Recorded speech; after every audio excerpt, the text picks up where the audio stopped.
Welcome to day 5 of the Design Your First Earthen Tiny Home Challenge. It's nice to see people coming on, and there's always a little bit of a lag, so I'm just giving it a few moments. And while we're waiting, just inviting you that are already on to share in the chat if you want. Where are you based and how is the challenge going for you so far? What has been happening?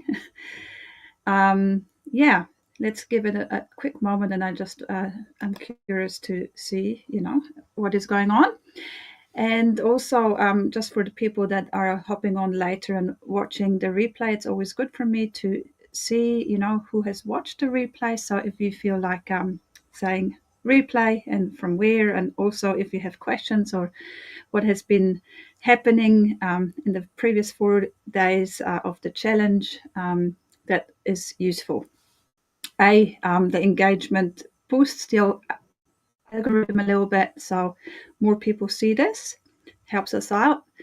And B, it's all in one place, and I see who was on, and the questions in the group, so it will help me tailor the answers a little bit more. Today we are going to look at quantity surveys and building logistics. So it's the last day of our time together in the design challenge, and hopefully the start of community together in the Earth Building School Facebook group. So it's definitely not goodbye. Thanking you all, those of you who've been really engaged, for sharing your designs so far. It is very exciting to see them come in, and it's good to get the questions. And I'm picking up a couple, sort of a cluster of questions around roof overhangs. So I just wanted to say that I'll hop on another live stream at some point and talk about roof overhangs in particular, because the questions came, how big do they have to be? How do I size the timber?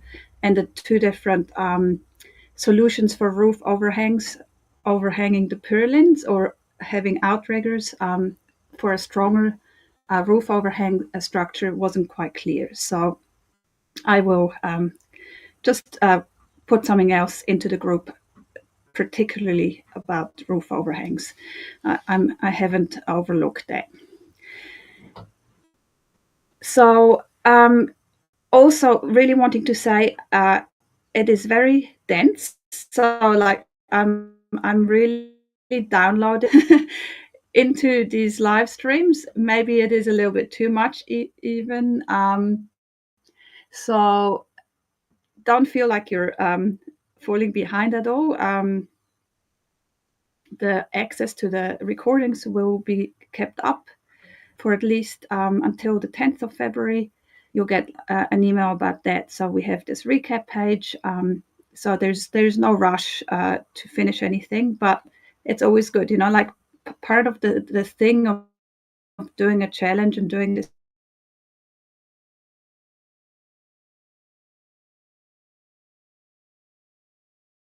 happen. So that's the thing why the challenge might be useful in terms of just leaning in and getting things done.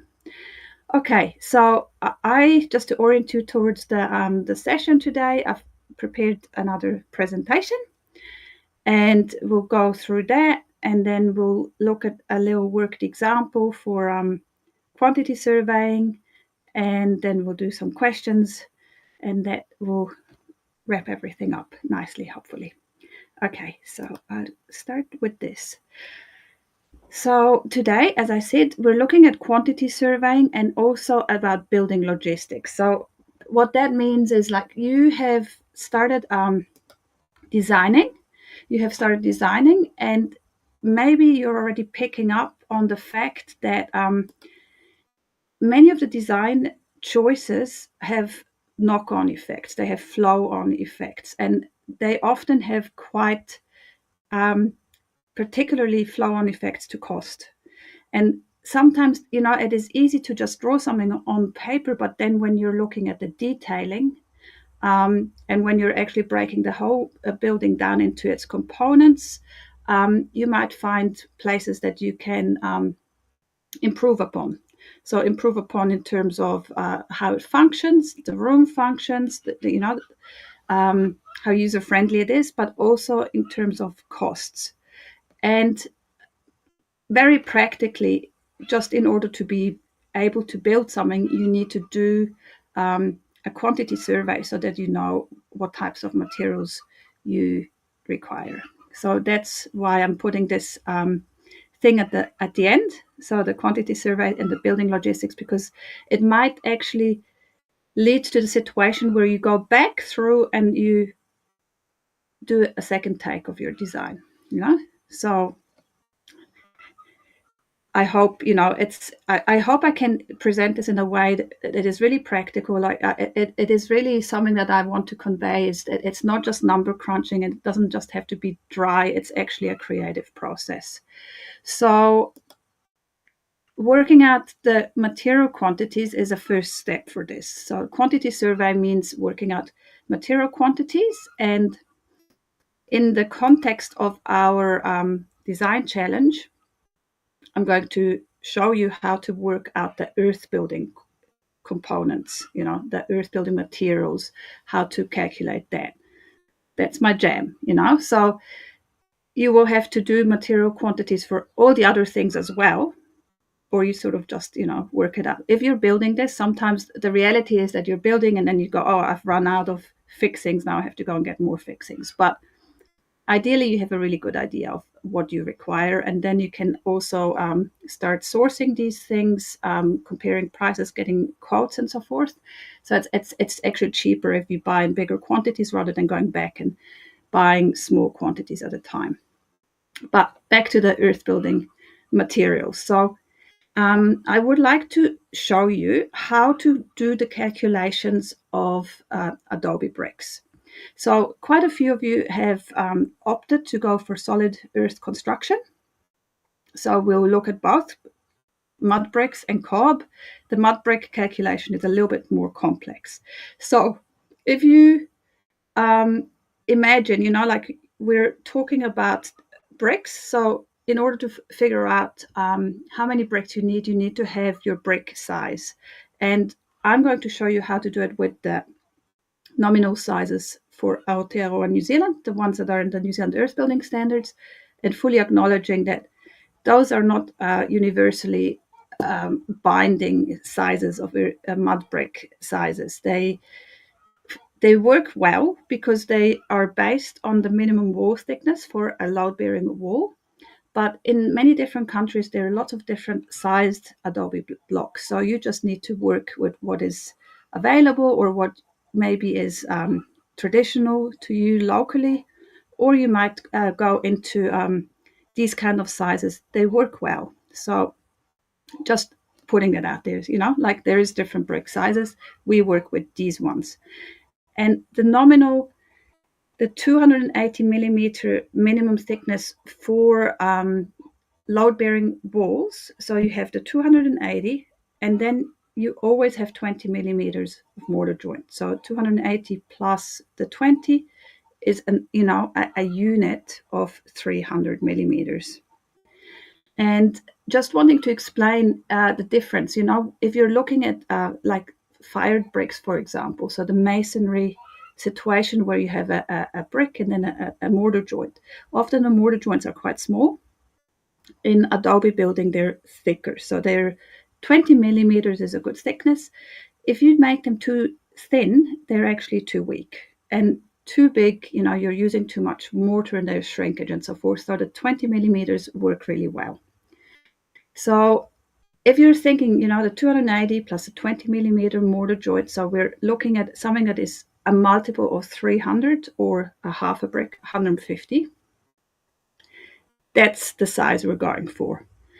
And then there's also a thing called a corner brick. So it's a 1.5 block, which I'll just show you in a moment, why we need that. But assuming we go with the standard brick, which is square, 280 times 280 or 300 by 300, the way you work out the material quantities, the brick amounts, how many bricks you need for your building is as follows. So you could solve this in different ways. You could look at your floor plan and then draw on your floor plan how many bricks once around the building, how many bricks you need to go run once around your building. So one course of bricks, and then multiply that with the amount of bricks courses you require to get to your desired building height. That's one way of doing it, minus the windows, So you looked and figured out like that. Another way of doing it, with quantity surveying, you're not going exactly to the brick, because you might have a little bit of brick breakage or, a little bit of cutting and so forth. So we're going to an approximation of quantities. And a simple way of doing it is you're working out your facade surface. And this is why I got you to draw your elevations, your 4 elevations yesterday. So again, elevation is looking at the building from the outside and looking at the surface area of your building from 4 sides. And you see how much of the area is wall and how much of the area is openings. So obviously, you don't have bricks in the openings. So you figure out the surface area of each wall minus the openings. And that's what we have done in this worked example. So this is just made up, I assumed a building that is 4.8 meters wide, 3 meters deep, like from the outside. We're talking from the outside. And then 2.4 meters tall walls. And then I've done the math here. So each side, is length. Like each side, if you look at it, is the length along the ground times the height of the building. So L times H. And then I've just assumed, there would be windows. So again, you calculate the area, the height times the width of the area of the opening, you deduct that. And then for each facade, you get a total wall area, and you add that all up, and you come to the total wall area in square meters. And then the formula is for the brick size I just mentioned before, you require 22.5 bricks per square meter wall. So it's not the same thing as your floor, the 10 square meters or whatever, the floor plan. It's not that, it's the facade. So 22.5 square bricks for each square meter. And then you see, so the 30.74 times 22.5 gives you approximately 690 bricks. And then you also need mortar. And the mortar sticks the bricks together.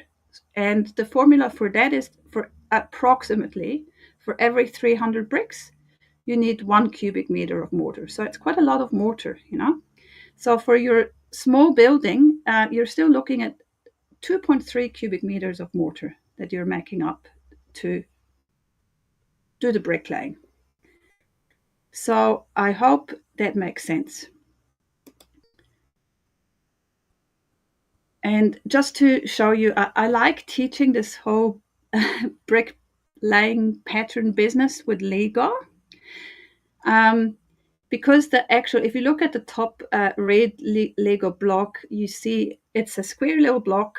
So you could say it's like a standard mud brick, 280 by 280 plus the mortar joints. When you're laying them, you have to overlap them. You have to lay them in a staggered bond, because if you imagine it, it's the same thing as when you were building Lego. If you ever did that as a kid or with your kids, if you just stick them on top of each other, they all fall apart. They don't form, they don't hold together as a wall unit. So you need to have this overlapping staggered laying pattern. And in order to achieve this, you have to have bricks in there that are 1.5 size. So if you look at the front corner at these two white blocks facing towards the left, you see that they are not square, they are oblong, and they have a half a brick size more. So they're 1.5, and they are placed every second course so that you achieve this overlapping brick pattern. So in the corners, the 1.5 blocks, one course they face left, the next course they face right, and so forth, to get this laying pattern. And then if you look to the, on the left there, at the end of the wall, it's the same thing. So you will at some point require a 1.5, and then that gets repeated every second course. So to get this pattern functioning. And that happens at the end of walls. It happens either side of windows and doors. I think you get it if you look at this. So when you're doing a proper brick count, you also need to work out the proportion of blocks that are square and the proportion of blocks that are 1.5s. And that goes beyond the scope of this training. It's something we typically teach in our 3-month course. If people go into their own brick production, especially if they make their own bricks, you don't want to make too many bricks, or you want to make the right sort of bricks. So we would look at the exact floor plan and work out what is required. And I'm just showing you this. This is how a big plan looks, an Adobe plan. So you could imagine that just the sunroom at the bottom here, maybe is your tiny house. But it's the same thing if you scale up. Like if you have a proper big building, you will still have the same principles. You will have a situation where you have to have the corners strong enough. You will have to think about bracing, and you're doing a brick count. So typically that is done with these measurements in the round shapes, in the bubbles, which says earth wall, and then it gives you a measurement, and that just tells you how big that earthen panel is. So it helps when you're doing the brick count on a more complex building. So moving on to cob, another option, if you're not making blocks, you're placing the cob wet into your wall, you still have to figure out how much cob you want to make up. And realistically, when you're making it for a small building, you would be making small quantities at a time and placing and making and placing. But you still need to have a bit of an idea of the quantity survey, because typically for cob, you're bringing in coarse sand. And you need to figure out the recipe, and that sand often is bought. So you don't want to buy too much sand, So you still figure it out. So same thing, you work out the overall total wall area, the way we did it for Adobe. So you have all the walls from outside the area, and then for the cob, you're figuring out a cubic meter amount. And that will depend on how thick your walls are. So if we assume that the walls are the minimum thickness for load-bearing walls, the 0.28 meters, so you have to do everything in the same unit. So if you have want to figure out cubic meters, you do wall area in meters times wall thickness in meters, and that gives you the cubic meter amount. So you see, it's a substantial amount of mix, even for a small building. So 8.6 cubic meters, to give you an idea, that's probably not quite 2 big truckloads, full, like tip trucks. So it adds up. Especially if you're foot stomping. So we'll get to that a little bit later on as well when we talk about logistics. And then moving on to timber earth hybrids, and only looking at the earthen component of that. Let's say if you're doing a light earth infill, it's a similar calculation to the cob because you're also looking at a volume. But typically with light earth infill, LEM, the walls are thinner. So there may be 0.2 meters. So you need a little bit less. So, here again, you have the wall area times the wall thickness, and then you're looking at having about 6 cubic meters of material for infilling into your timber frame. And with the LEM, it's a little bit, the infill techniques are a little bit deceiving because you're filling and then you're not ramming, so you're not compacting heaps, but you're still compacting a little bit. So typically you make up a little bit more because in the beginning it's nice and fluffy, and then when you're placing it in, you'll compact it, so you'll need a little bit more. Okay, so if you have any questions in regards to that, just pop it into the chat. We'll move on to the quantity and cost estimates now, and I'll circle back to questions after the live stream. So for that, if you received our email this morning, I hope you do. If you are not receiving the emails, please let me know, because there's some resources in the emails that I'm not going to share just in the group like that. It might get too messy. It's not really, this spreadsheet only makes sense in relationship to our training here. But you should have received a link to the spreadsheet, and you can go in and you can make a copy for your own use. So you can't fill it in straight in like going into my link, but if you make a copy of it, then you can rename it and put it somewhere where it makes sense to you in your folders, and then you can use it. And let me just see what is happening. Yeah, like I want to go over and show you actually a worked example of this. Just let me switch over to the actual spreadsheet. So this is how it looks. I'll just go into here. At the bottom here, you see three tabs here. One tab is for solid earth construction, quantity surveying. The other tab is for timber earth hybrids. And then there's a worked example. So I'm actually going to go like this, so that's the first thing you see. So just wanting to explain a couple of things about how I've set this up.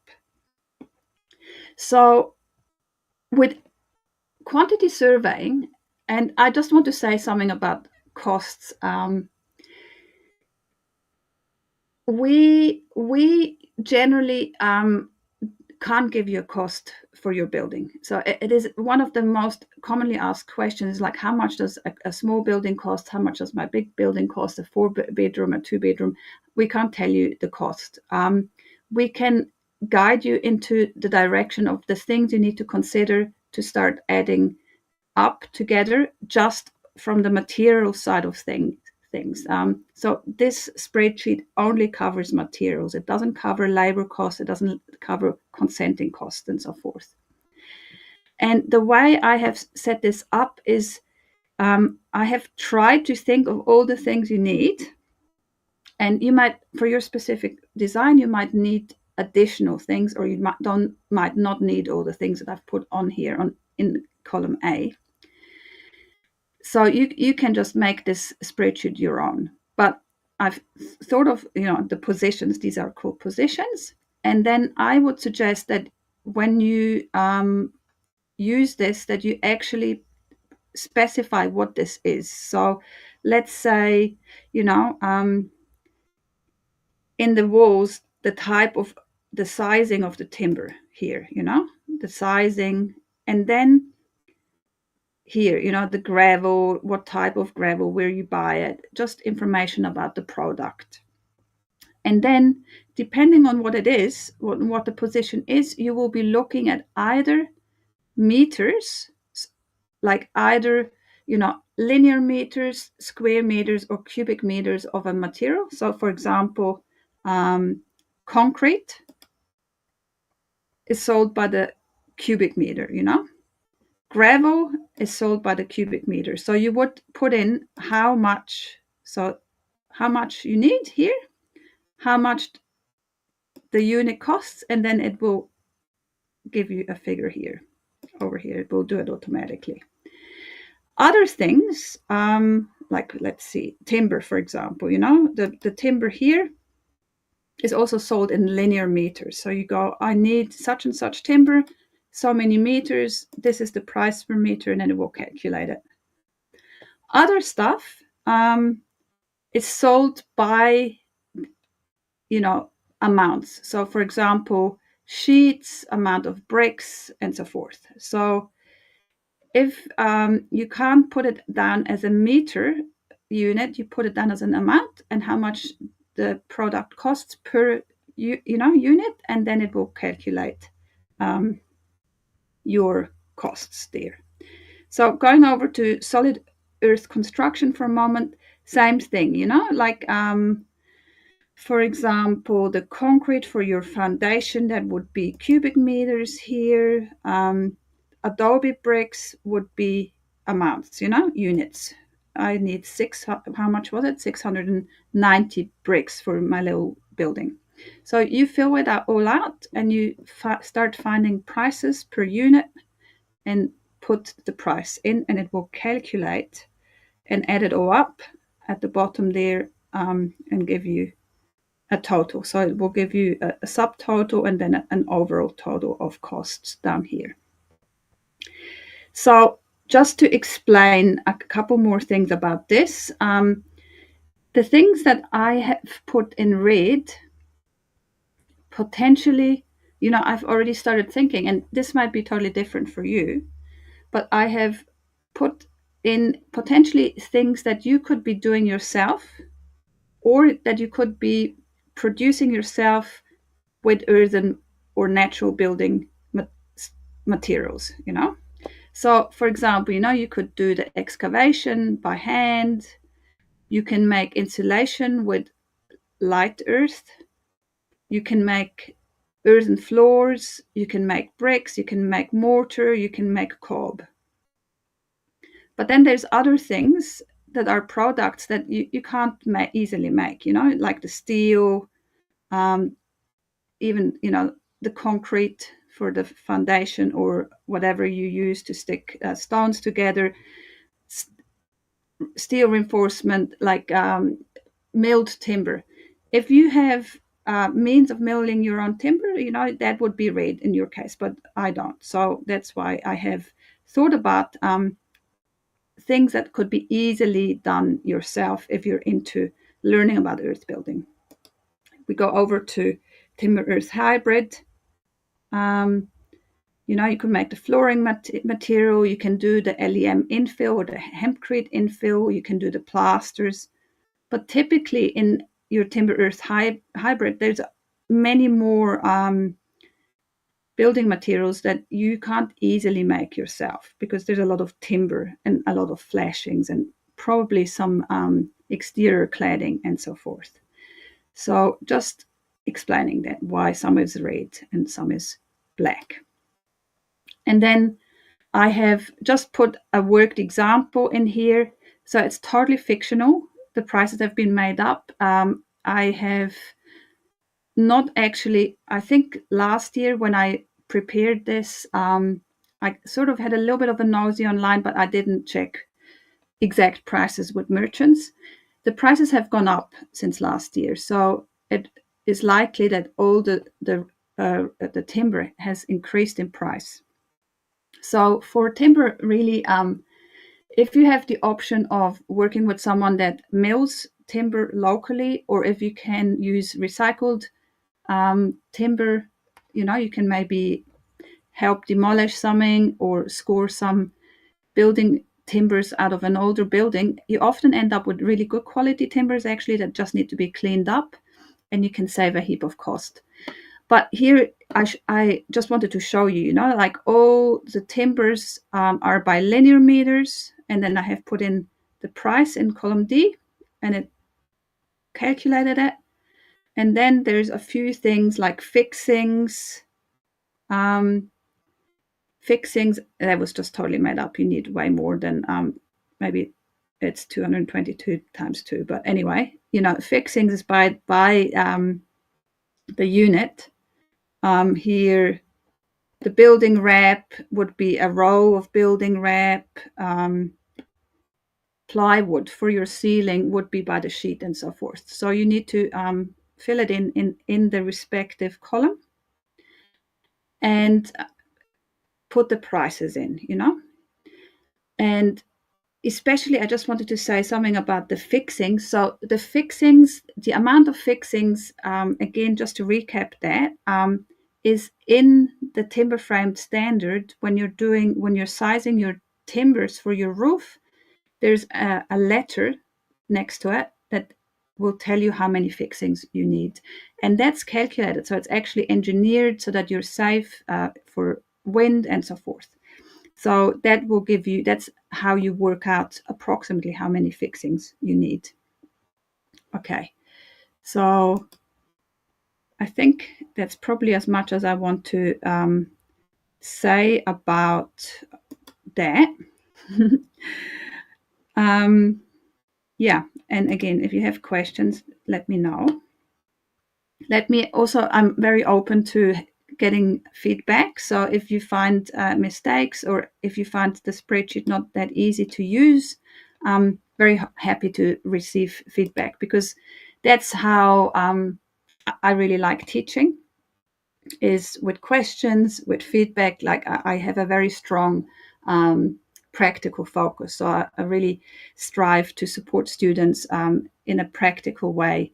And I actually had this same experience when we built our house, that I designed the house and we worked together with an engineer, and he specified certain things, or he said, you have to do this, you have to do that. And I really experienced that we could tweak things. I could go back to him and go, can't we do this or can't we do that? And we're refining things together. So if you give me feedback, we can refine things together. So really welcoming that. Okay, so in terms of the building logistics, I would like to, like there's many ways we can look at that. And I think I want to present it more in a storytelling kind of way and just pick out things we've learned, things we think can be streamlined for building logistics, and, take it from there, like with storytelling. But before we go into that, I just wanted to, circle back to the New Zealand Earth Building Standards and just explain to you again what the set of standards is. So for the design challenge, we have been working with the one at the back, so the 4299, Earth Buildings Not Requiring Specific Engineering Design. You have been working with the 1998 version because it's free for download. If you are serious about building your building in Aotearoa, New Zealand, even if you don't need a building consent, I would suggest that you additionally cross-reference it and check it to the 2020 version. Not that much has changed. There's, for example, one thing that has changed is that the bracing calculation is done differently now. The results are still the same, but it's an easier way than in the 1998 version. Another thing that has changed is that the 2020 version has been greatly expanded. So your light earth infill and even straw bale construction are now part of the standard. So, if you are actually going to build, I would suggest that you reference the 2020 standard as well. Then there is an engineering standard, the middle one there, which is for engineers. So just putting this out there, like unless you're an engineer, you would not look at this standard. But if you ever have to deal with an engineer for an earth building, and your engineer doesn't know much about earth building, they theoretically could look at the standard and get up to speed, because this standard is written by engineers for engineers.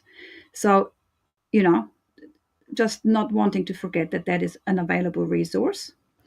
And then the front one is the materials and construction for earth buildings, 4298. And the 1998 version is also free for download.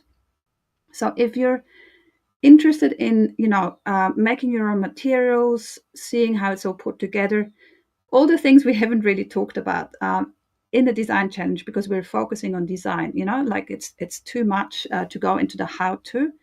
The how-to is something we teach in our paid program. So we're just about to go into the launch of that, and there is 3 months of content, both design, construction, building, material production, testing, in theory and practical demonstrations. So, there's a lot to cover here, and we can't, it goes beyond what we can cover in a free offering. But this standard is there, like it's free for download. It is, again, practical, and it's really designed for self-builders to produce good quality earth building materials and to understand how the materials are put together. So really wanting to encourage you to look at those standards as well. And a little side note to that, the two standards sort of work together. So there has been this question in the group about the roof overhangs, how much roof overhang do I need, and so forth. I'll do a separate little live stream on that to explain to you how that works together, because the material quality of the earth building wall will affect, how much roof overhang you need, for example. So they do work hand in hand, and you sort of need to, they're often also cross-referencing between the two standards, so you need to read them in conjunction with each other. Which brings us to the building stories. So just giving this a moment. Just starting off with our own house.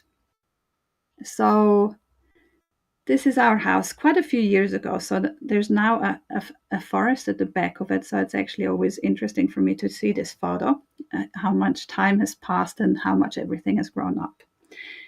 But this house was built by, like, pretty much from start to finish. It was designed by me.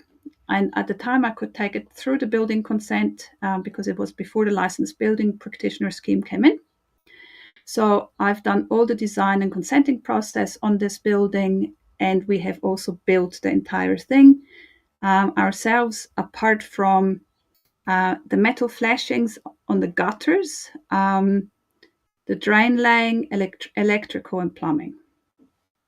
Everything else was done by us in our early 30s when we had little kids. And I'm very proud of it because, just to give you a little bit of background from me, so I have been crazy about earth building and natural building since I was 16. I always wanted to be an earth builder. And at the time, there was no formal education in earth building, so I had to choose something proper. And that's why I went into architectural design. And it was a little bit not soul destroying, but it was hard because I wanted to work with my hands.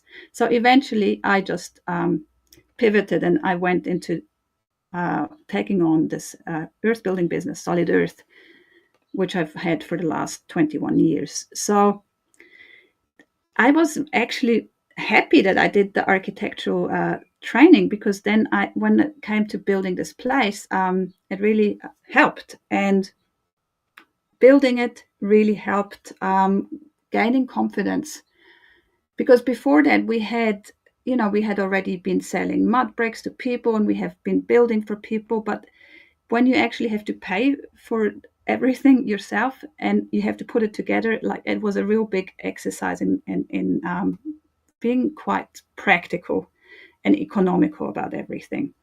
And in the design, I wanted to do both. So the bottom is a solid earth downstairs made of mud bricks, and the upstairs is a timber earth hybrid. So it's a timber frame, and it has lots of earth plasters inside. And so we can really compare we can compare the two building or walling methods.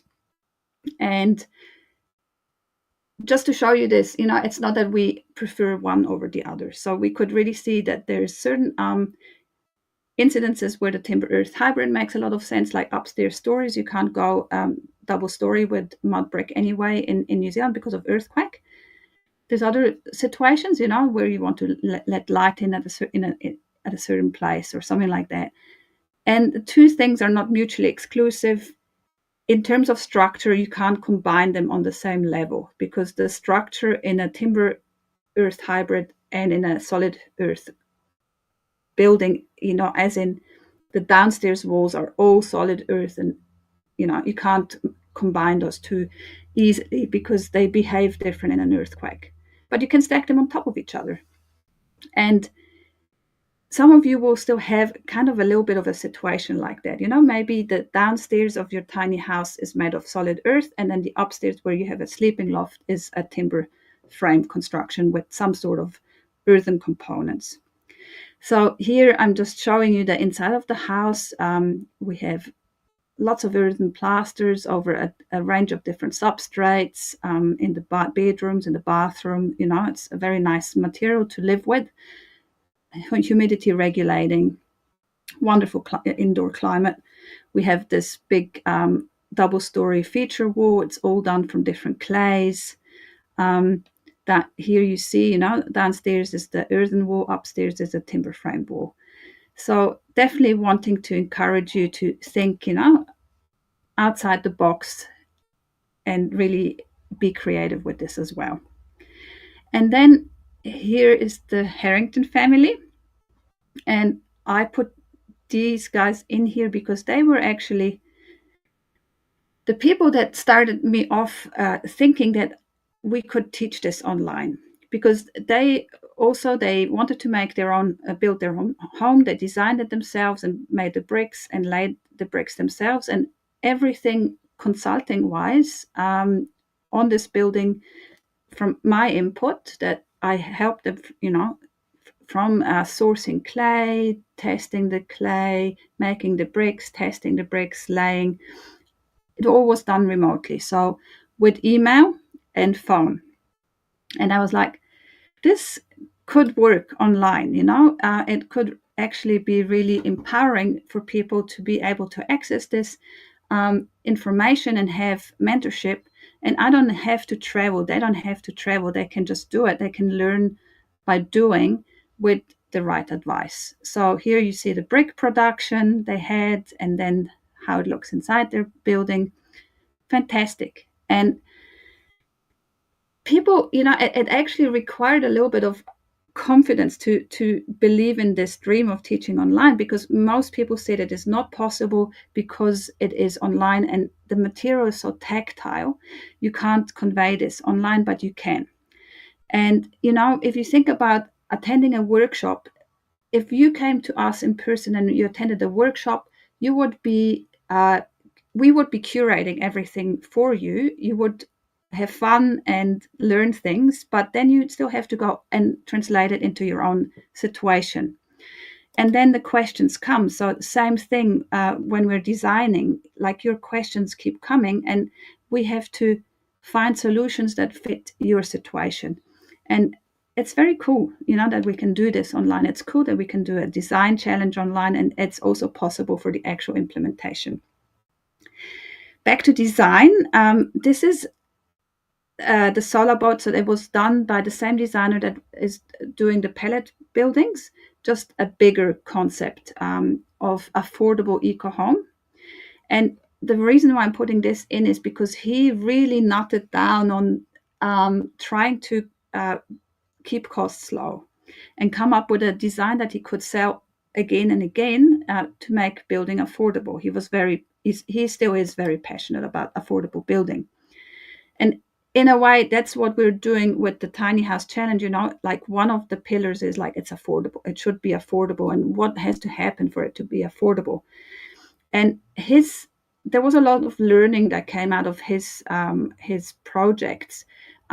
Several different clients built nearly the same kind of building, the same set of plans. So architecturally, it was nearly the same thing. It had quite a lot of earthen features inside, so that definitely a timber earth hybrid.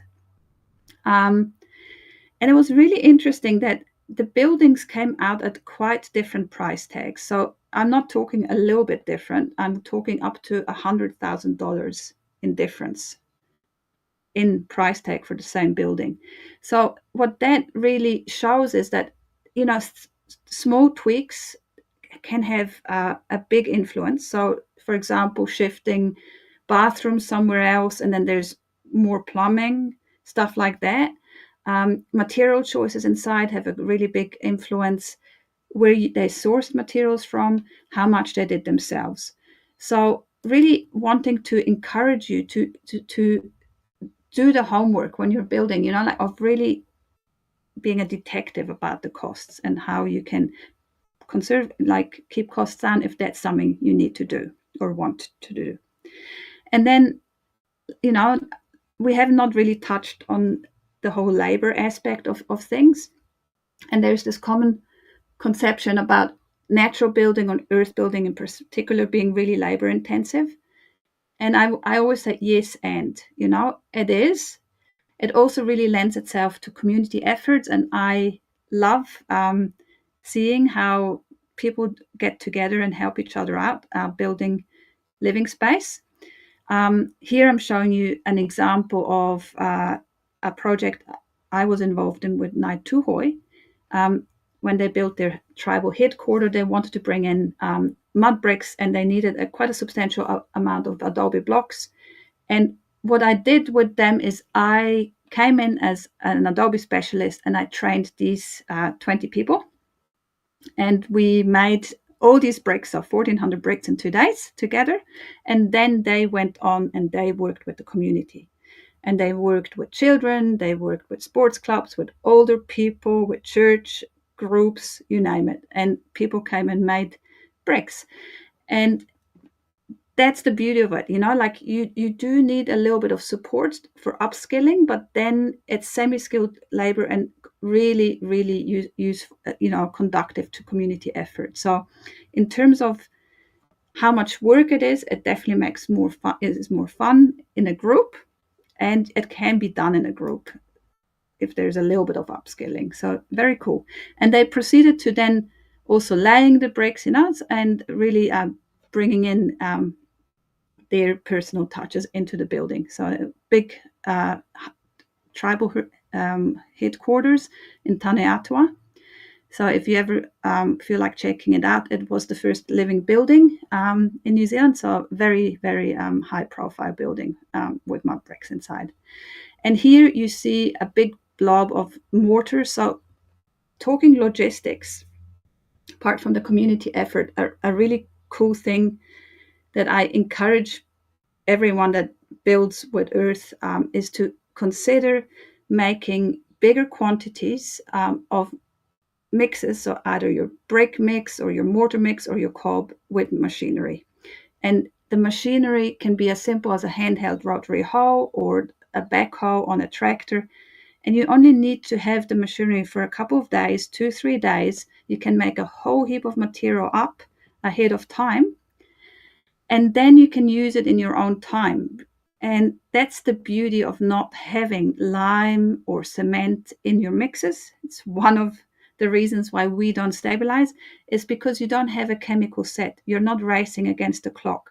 You don't have to worry that it goes hard. The only thing you need to do is cover it with plastic so that the water doesn't evaporate, and then you can just work in your own time. And it really was a good system, because we made up 30 cubic meters of material, and then the people came in and made bricks, laid bricks, you name it, and it was very efficient and fast. So you'll hear me going on about efficient use of machinery. You don't have to have a tractor to be able to do efficient earth building. You just have to think, what could I use to mechanize the mixing, because typically the mixing is about half the job. And then one more, I think that's the last one. This is a timber earth hybrid. little 30 square meter building that was built from timber milled on site, timber waste, so wood shavings and sawdust mixed with site clay as the light earth infill.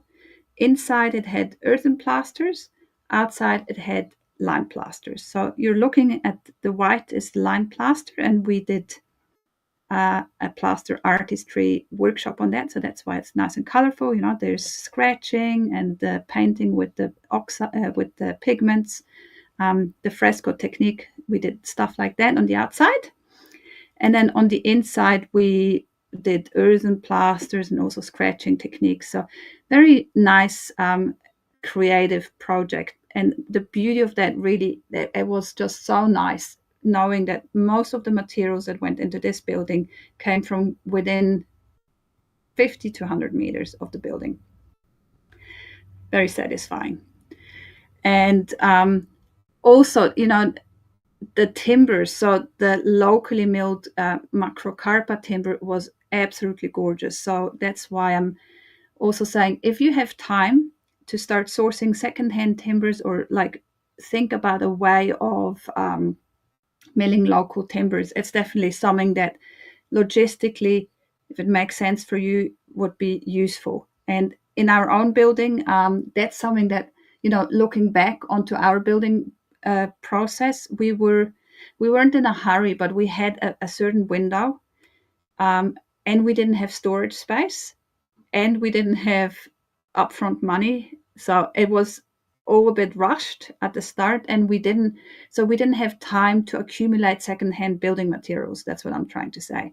So our timbers were from the merchant, and they were okay, but I think we would definitely have saved money if we would have had more time to accumulate building materials. And that's what we've done with our other smaller buildings. We have built very affordable small buildings. And in our big building, the price tag was still very pleasing, because we did most of it ourselves. We came out at about half the cost of what the median cost was at the time.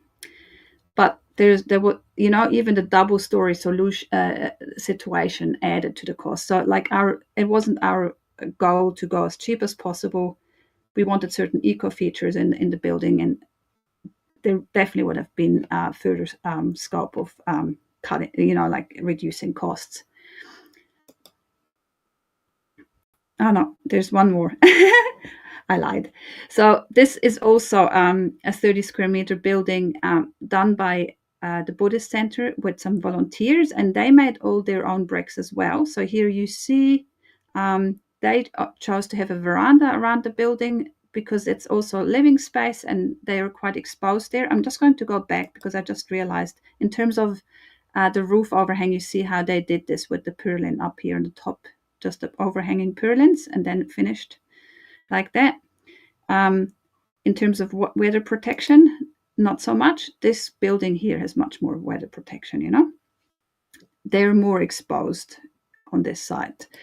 And what they did was low density adobe blocks that they made with volunteers. They just chipped away at making bricks over a summer. They actually only had 3 bathtubs where they were making the mix, and they just made a few every day. And then they had them all. And when we proceeded to building, we ran a working bee, so a group effort, and they built this whole thing in 3 days, so a long weekend.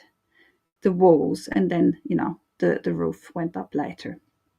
Exterior got lime plastered, and interior at the bottom here you see the start of the adobe tile floor. Again, they made the adobe tiles ahead of time, and then they laid the entire floor in 1 day. It was a very good effort.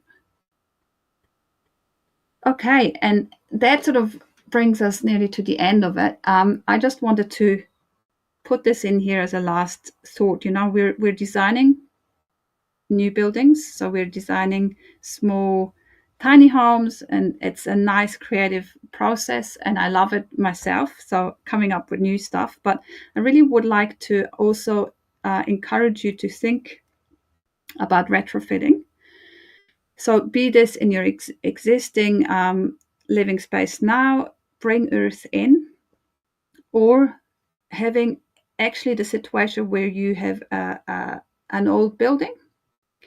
It can even be something that is movable. So instead of building new, you're starting off with something that is existing, and then you're retrofitting earth. And there's many options for retrofitting. So it's this other thing I'm really passionate about, because if you think about it, giving something a new life, upcycling, is probably the most ecological thing you can do.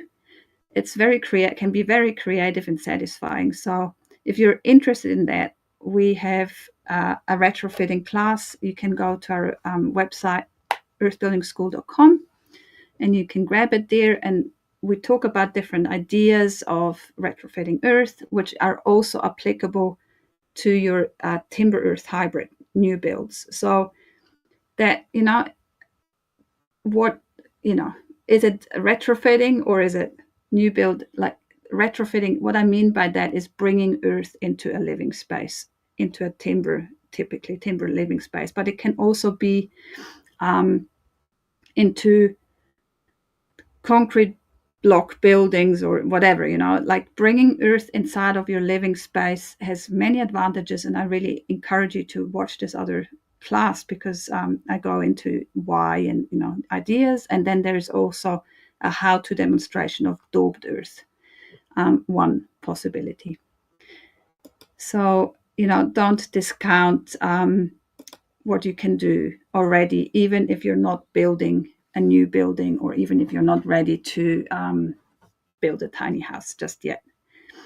So just before we wrap it up, based on what we shared today, I would like to invite you to work out the earthen material quantities required for your design. So only the earth, not the timber. If you're doing a timber earth hybrid, how many bricks, how much cob, how much light earth infill if you're doing that, or even how much earthen plaster if you're plastering inside. And have a look at the spreadsheet and identify for your own situation which materials you would have to buy and which ones you could make yourself or source for cheap or free. Things like demolition materials, secondhand materials, and so forth.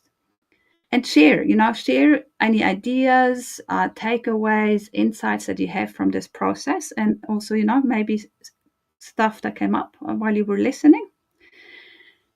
And it would be really amazing if you would share the invitation for this design challenge, because we're now, moving. It's not going to run live anymore, but we've got everything on the recap page. And I'm going to update this last video there, so you can catch up in your own time, and people can still join and also access the recap page. And I'm going to extend the deadline and make it available until the 10th of February. At the moment, we're moving into the launch of our 3-month program. So you've heard me talk about this a few times. For 2 weeks, we're opening enrollments for that. It is way more than just an online program. So we have about 30 plus hours of pre-recorded content. I was really surprised at myself that I could present on this for that long. It's broken down in 12 modules covering everything from, floors, natural paints, natural plasters, daubed earth, light earth infill, material testing, design, brick production, co-production, testing, and then we have also guest speakers that speak on rammed earth, cob, and so forth. So it's growing into more. But that's the pre-recorded part. The exciting part for me, at least, and what I'm really seeing students and alumni flourish with is the mentorship. So we have weekly calls where we answer questions about what they've learned, but also really starting to get them going on their own projects. We do one-on-one consultancy. We have a private Facebook group. So that is the Earth Building Academy. You're in Earth Building School. This is the Facebook group that is public, where I'm engaging to my capacity.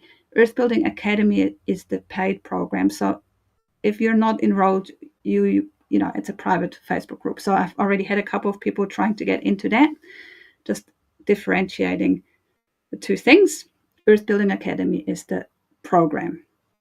And the mentorship runs for at least a year, but we have alumni come back because people learn from each other, and it's a very international cohort. So it's very exciting, and yeah, it's just been growing and flourishing and making everyone happy. So I hope, if you have questions regarding that, please DM me or email me. Maybe some of you will join. Maybe it's not the right time.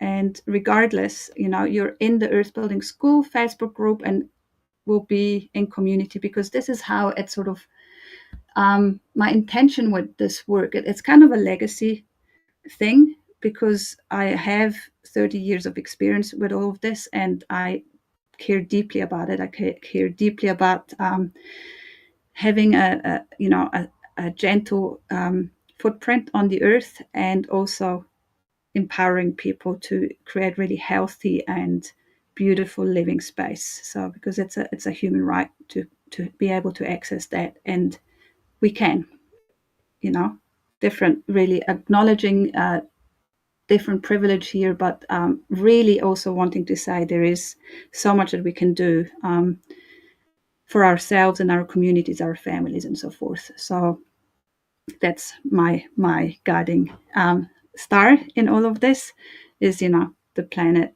people, earth, and community. Okay, so what else? I'm just making sure. I'm going to also announce an additional Q&A call for people that were in the challenge. So make sure that you open the email, so if you are interested in that, because if you now have questions, put them into the group, but some questions might be better discussed face to face. So I'm just adding that in as a little bonus for those that want.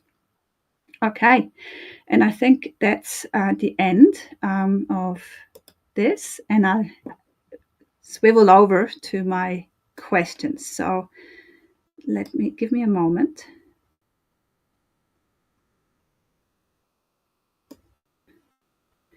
And if any other questions are coming up right now, put them into the chat, because there's a little bit of a lag. So I will see them later if I miss them now. That's interesting. So it says it's streaming on the Earth Building School page. So that's Celia. Thanks for letting me know. Yep, the tech ongoing.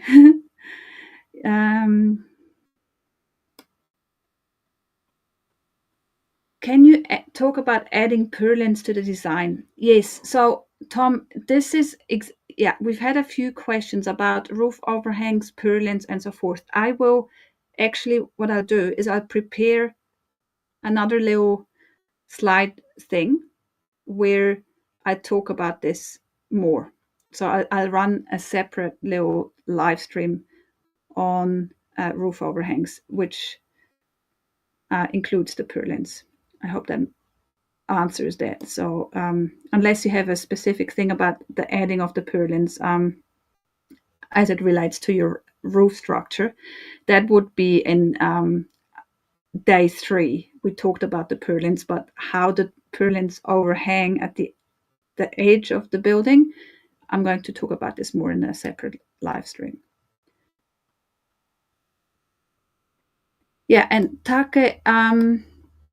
Takehito, you should, I'll send you the link. You should have received it. I don't know if you said, if you signed up to the Earthen Tiny Home Challenge email list, you should have received it in today's email. If you're just jumping on because you're actually part of the Earth Building Academy, I think it's in there. I'm pretty sure that you have access to it via the course portal because you're a student. So head to the course portal and look at the Tiny Home Challenge resources in there. So I hope you can find it. Maybe that was you saying got it.